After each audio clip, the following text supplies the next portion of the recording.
Astolfo, Paladin of Charlemagne, possible sex god, and Fate Apocrypha's best girl. But what about the Astolfo of Fate Grand Order? How well does he compare to his mythical counterpart, and what grade would I give his depiction? Let's get into it. Astolfo is a rider and saber class servant. Let's start with rider. Does Astolfo qualify? Yes. He does some jousting, gets a magic horse, and then later the hippogriff. I'm going to talk about the jousting and the hippogriff later, so let's talk about the magic horse since it's otherwise left out of his fate depiction.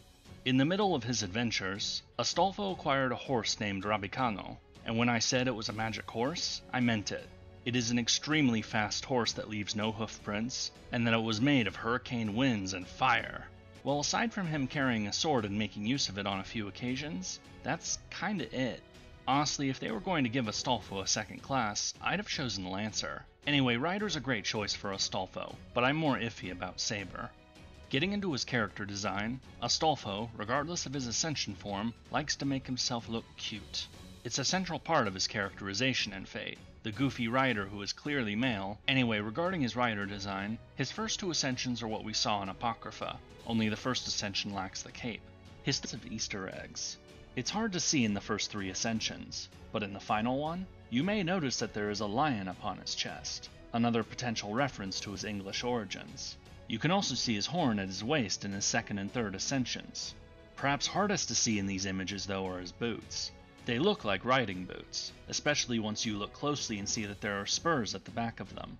They are hard to see, as they're not the typical jagged pointy spurs that you typically see on cowboy boots, but they are there.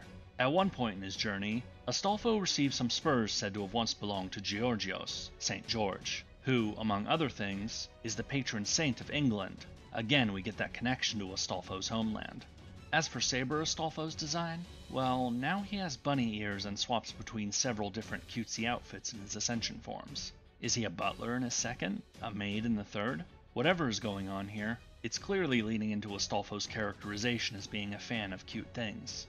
Now, I am going to talk about that. Astolfo's interest in cute things, his tendency to cross-dress, and that one story where he apparently dressed up in women's clothing to try to calm Roland down during Roland's madness. But I'm going to hold off on that until after I go through Astolfo's backstory later in this video. Aside from that, the only other thing I can say about Astolfo's saber forms is that he's on the moon. Probably the most famous episode of Astolfo's story involves him going to the moon to retrieve Roland's lost sanity. Overall, Astolfo's design works, portraying a character dressed up to fight, but who also makes himself look nice at the same time. Moving into his skill sets, we're going to start off with Rider Astolfo.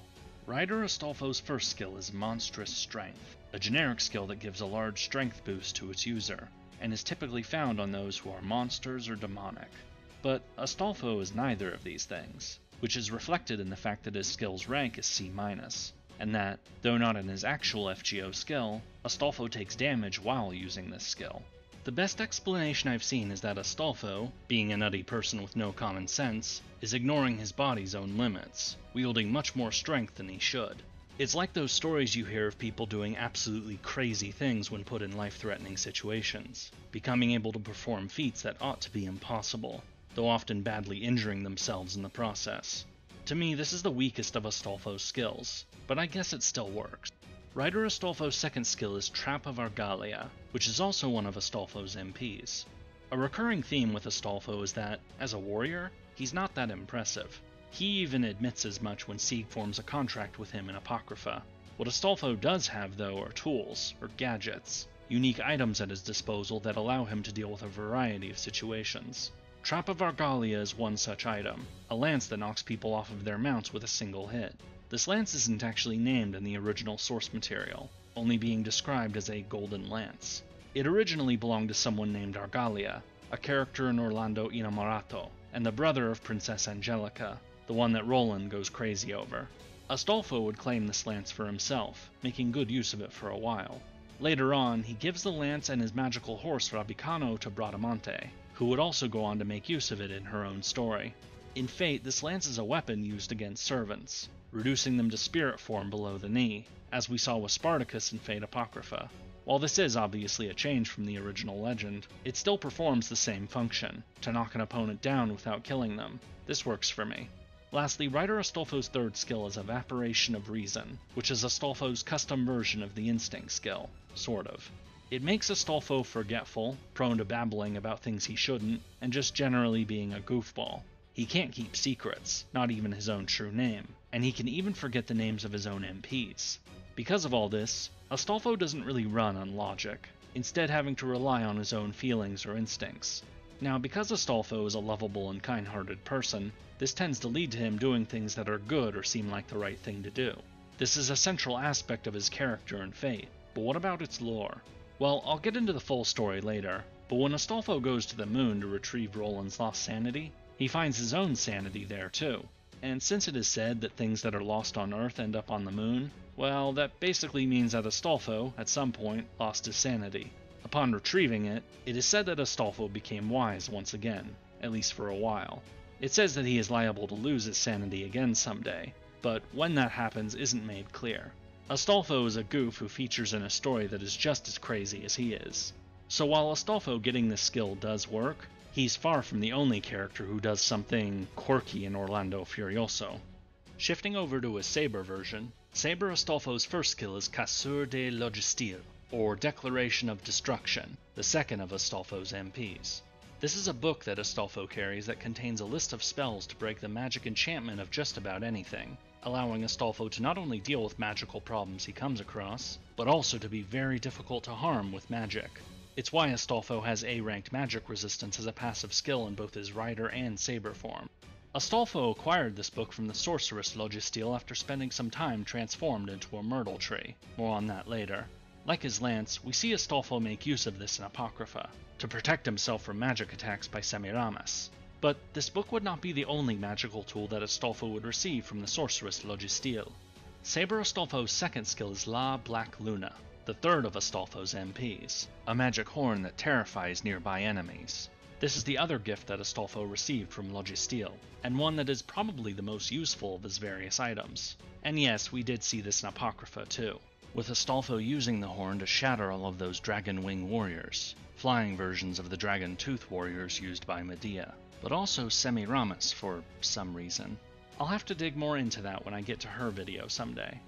Lastly, Saber Astolfo's third skill is Majestic Triumphant Return, which is meant to symbolize Astolfo's victory over the giant Caligorante. Astolfo is warned about this giant during his adventures in Egypt, then goes to fight it. Caligorante possesses a net once owned by the god Hephaestus, who had trapped the gods Ares and his wife Aphrodite with it when Hephaestus caught them cheating. Astolfo blew his horn, which terrified Caligorante and ended up leading him to get trapped in his own net. Astolfo then took the giant to Cairo, where he paraded him through the streets, the people celebrating that this giant, who had terrorized the country and been eating its inhabitants, had finally been defeated. Later on, Astolfo would trade Caligorante in exchange for the spurs of Georgios, but he would keep the net. We will say more about that soon enough.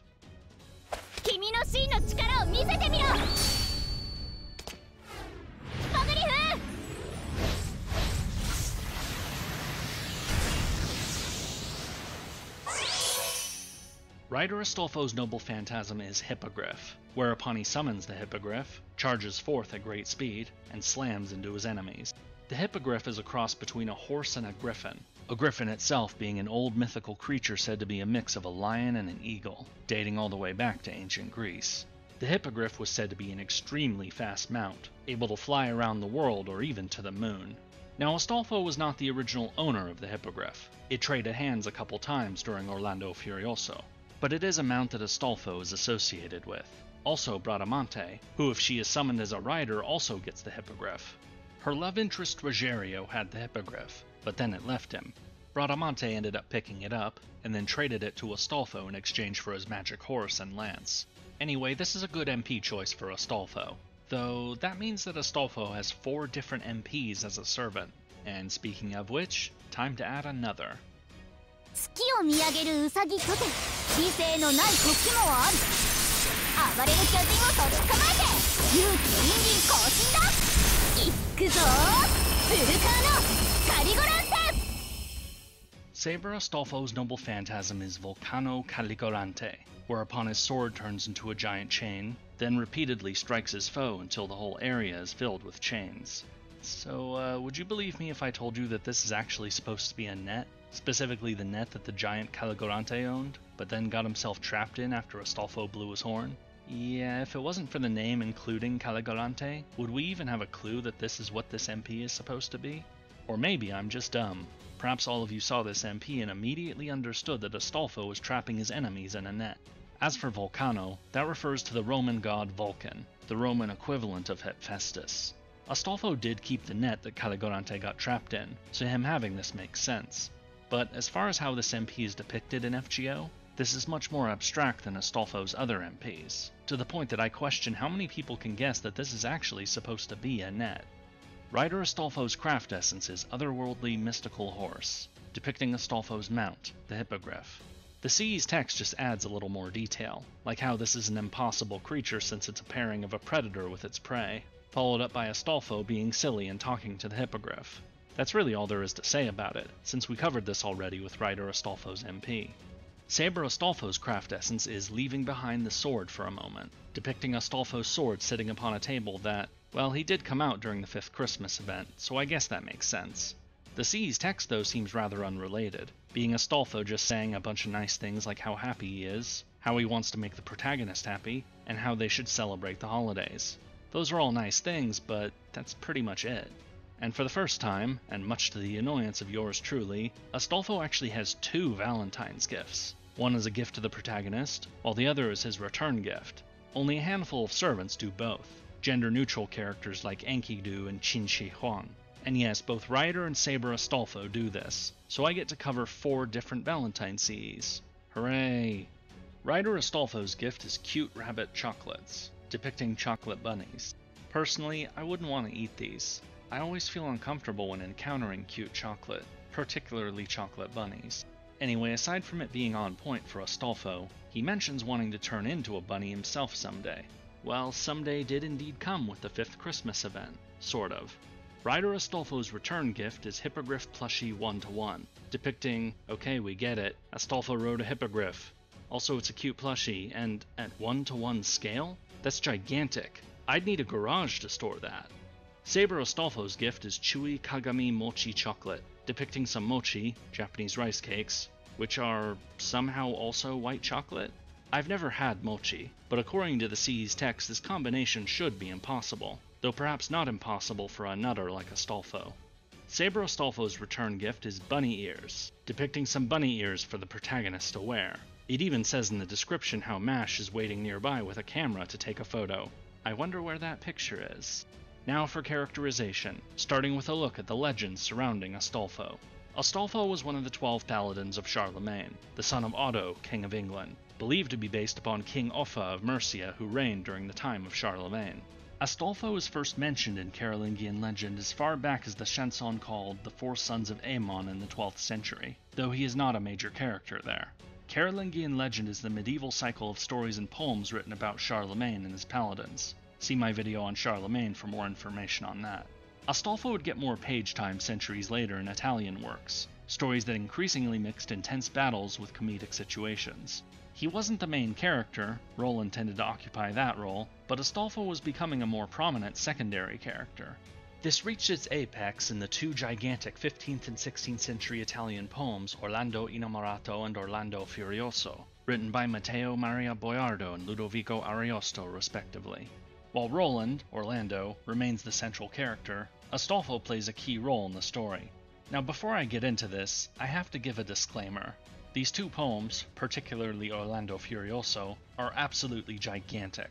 They are huge, sprawling stories with multiple plotlines, adventures, and tons of characters.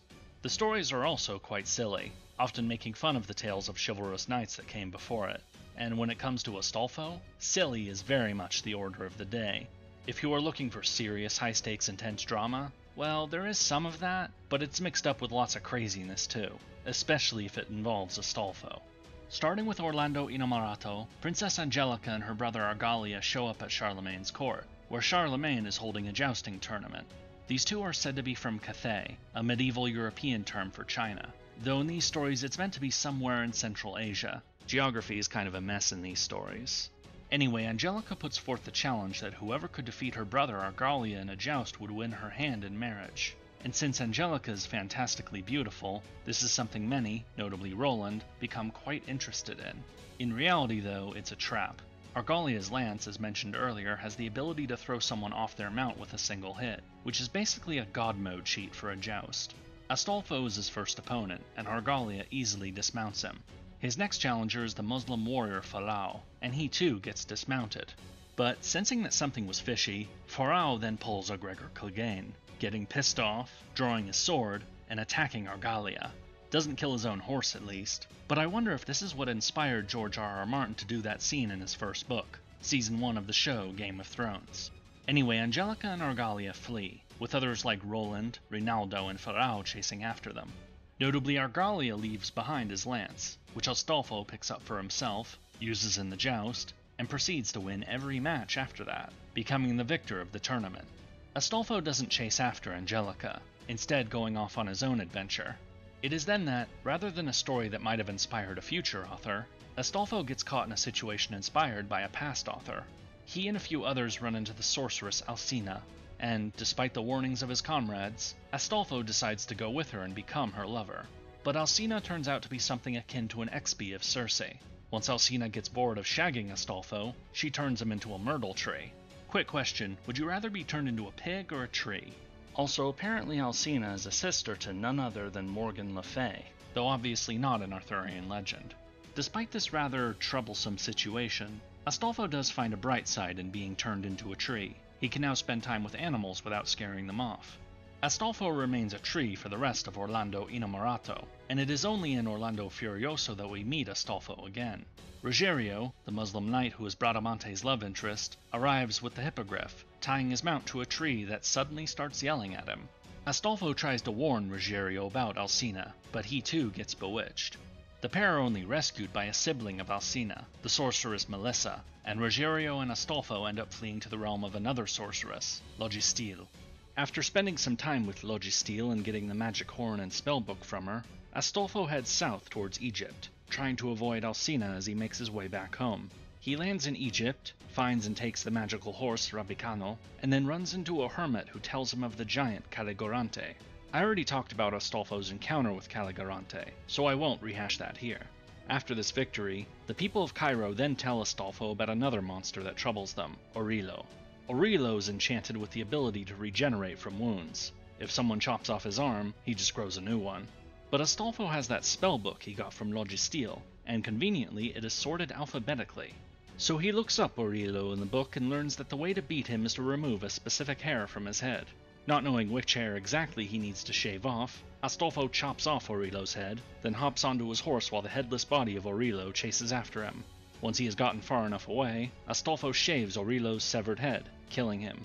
Astolfo then heads to Jerusalem, where he gifts the giant Caligorante to someone in exchange for a sword and the spurs of St. George, Georgios.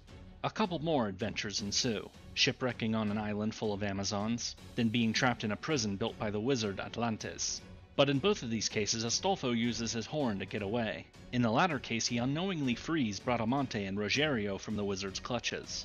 After this, Ruggiero has gone missing yet again, and Bradamante and Astolfo exchange goodies. Astolfo gives her his special lance and horse Rabbicano, and Bradamante gives Astolfo the hippogriff. Though neither of them know it, it is also around this time that Roland discovers the affair between Angelica and Medoro, whereupon he goes insane, gets naked, and starts attacking everything he sees, even using the corpses of people he kills to hit other people. Question, how many of you did stuff like that in Baldur's Gate 3? I still need to get that achievement sometime. There's also this bit where another character, Rodomante, bitter about his love interest Orlice choosing Mandricardo over him, creates this story where a King Astolfo and another guy seduce over 1,000 married women in the span of about 2 months. It's all in his head, a story he made up to express his belief that all women were unfaithful. But the fact that he used Astolfo for this story, it makes me wonder, is Astolfo secretly a sex god? We know he is considered the most handsome of the 12 paladins, but sadly I don't think we are dealing with another Heracles or Maeve here. As for Rodomante, he later crashes Ruggiero's wedding to Bradamante, gets himself killed by Ruggiero, and so becomes the last person to die in Orlando Furioso. Back to Astolfo, he is having fun with his new steed, the Hippogriff. He flies off to Ethiopia and meets its mythical king, Prester John, who is having a bit of trouble with some harpies. Astolfo uses his horn to chase the Harpies straight to hell, literally. Astolfo even follows them into hell, but then decides to visit heaven. Upon arriving, he is told by John the Apostle that Roland has gone insane, that it is a punishment from God for abandoning Charlemagne to chase after Angelica, and that, in order to get Roland back to normal, Astolfo must recover Roland's lost sanity on the moon. Apparently everything that is lost on Earth ends up on the moon. Borrowing the flaming chariot of the biblical Elijah, Astolfo journeys to the moon and finds Roland's lost sanity in a bottle. He also finds his own sanity there in another bottle, taking a sniff before heading back to Earth to find Roland. Well, first he returns to Ethiopia, meets with Prester John, and then leads an army to attack the Muslim holdings in Africa. Because while all of this other stuff is going on, there is a gigantic Muslim army laying siege to Charlemagne in Paris, with plenty of battles going on there. Astolfo's been trying to get back home this whole time, but keeps getting sidetracked. As Astolfo and the army head through Egypt and Libya towards Tunisia, though, he runs into none other than Roland, still in the midst of his mad rampage. Naked and wielding an uprooted tree, Roland is attacking pretty much everything he sees. With the assistance of a few other knights, they manage to pin Roland down, tie him up, give him a bath, and then Astolfo has Roland breathe from the vial containing his sanity, returning him to his senses. From this point onwards, to be perfectly honest, Astolfo's part in the story is pretty much done. Roland takes things over, meeting the Muslim king Agramante in a naval battle, with Roland killing him before their forces return to France in triumph. The last thing Astolfo is noted to do in Orlando Furioso is, once back in France and with the war over, he releases the Hippogriff, allowing it to roam freely wherever it chooses. This isn't quite the end of Astolfo's story. He is still fated to die at the Battle of Roncesvalles Pass, but I already covered that in detail in my Roland video.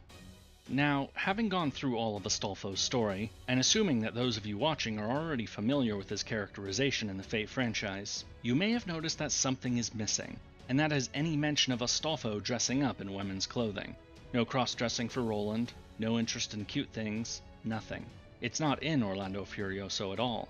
The rest of Astolfo's core personality in Fate, a good-hearted goofball who helps those in need, a not particularly strong warrior, but who has many items he can use to deal with things, and just generally being a lovable idiot, all of those traits are there. But the thing that Fate's Astolfo is perhaps best known for, being a free spirit who dresses up in cute clothes because that's what he likes, that isn't there. It appears to be a creation of the Fate franchise. The closest they might get are the regular references to Astolfo being attractive, the most handsome of the 12 paladins, rather than a muscled Superman like Roland. As for Astolfo's Fate appearances, I'll go over those fairly quickly. We first meet him in Fate Apocrypha, where he is the Rider of Black, ending up with that psycho Selenike as his master, at least until Mordred chops her head off. He then swaps to Sieg, and despite the fact that this is a Grail war with the likes of Achilles, Karna, and Vlad the Impaler, when the dust settles, Astolfo is the last one standing, now able to roam the modern world and seek new adventures. A+ luck indeed. Throughout Apocrypha, Astolfo is a silly but good-hearted person who does what he wants, usually what he thinks is the right thing to do. He's basically responsible for how the story turned out, since it was his whim to help Sieg that set so many things in motion. He doesn't do particularly well in combat, getting repeatedly beaten up by more powerful servants, but he manages to live on while other warriors greater than himself duke it out. Astolfo basically ends up being the winner by default, because all the servants stronger than him ended up killing each other. It's quite similar to his part in Orlando Furioso. Astolfo would lose in a fight with Roland, Bradamante, or many others, but through his tendency to get caught up in crazy situations, always pursuing his good-hearted whims, and his unbelievably good luck, Astolfo pulls through. Compared to Fate Apocrypha, Astolfo's FGO appearances haven't added too much to his character. He is one of your allies in Agartha, but the only thing I really remember about that is that he gets to dress up again when you infiltrate the Nightless City. He is the villain of the 5th Christmas event, though that's not really the right word to use. Astolfo used the Grail to become a Saber, and he doesn't want to give that up, but Grails are Grails, so you have to beat him to get it. He still gets to be a Saber though, so it all works out. Lastly, we have his appearance in the Traum Singularity, where he's together with Roland in the Righteous Realm, helping Don Quixote with pretending to be Charlemagne. For most of Traum, Astolfo is his usual self, the goofy but helpful ally. But in his most notable scene, he ends up undertaking a suicidal mission to bring down the Revenge Realm's archer, Minamoto no Tametomo. While Siegfried does his best to keep Tametomo's arrows at bay, Astolfo rushes to the tower on his hippogriff. He is fatally wounded by Tametomo, but Astolfo manages to use his lance to cut Tametomo's connection to the tower, removing his mana supply and so neutralizing the threat. While it's sad to see someone as likable as Astolfo get killed, it's also a reminder that Astolfo isn't just a comedy character. He's a paladin of Charlemagne who cares deeply for his friends, and even if he might not be very strong, Astolfo will do what it takes to keep his friends safe. And now for the verdict. What grade would I give Astolfo's depiction in Fate Grand Order in the wider Fate franchise? Well, his character design and skill set are mostly good. His rider form is the better of the two, especially once you remember that the cross-dressing isn't actually part of Astolfo's lore, which really undercuts his Saber version. His skills are excellent, giving him no less than 5 different MPs, all of which are items that Astolfo actually had in Orlando Furioso, even if one of them is depicted in a really abstract way. As for characterization, it's still good, but I have to admit that finding out that Astolfo isn't actually a cross-dresser, well, perhaps I shouldn't have been surprised, but I still was. It's probably the most known aspect of his Fate depiction, and Astolfo's Fate depiction has become far better known now than the original from Carolingian legend, something that is now known as the Astolfo effect. To have one of Astolfo's most identifiable aspects of his Fate depiction appear to be an invention of the designers is a pretty big deal when it comes to giving him a grade. But at the same time, the rest of his characterization is actually pretty good. Astolfo is depicted as a good-hearted but silly person who, despite his lack of sense and weaknesses as a warrior, somehow manages to pull through by use of his various magical items or by sheer luck. So while making Astolfo the free spirit who dresses as he likes does hurt him, it's nowhere near enough to condemn him. There's too many other things in his Fate depiction that are well done. And so for a final grade, I'm going to give Astolfo, the goofiest paladin of Charlemagne, a C+. If you would like to learn more about Astolfo's formidable companion among the paladins, check out my video on Roland here. Until next time.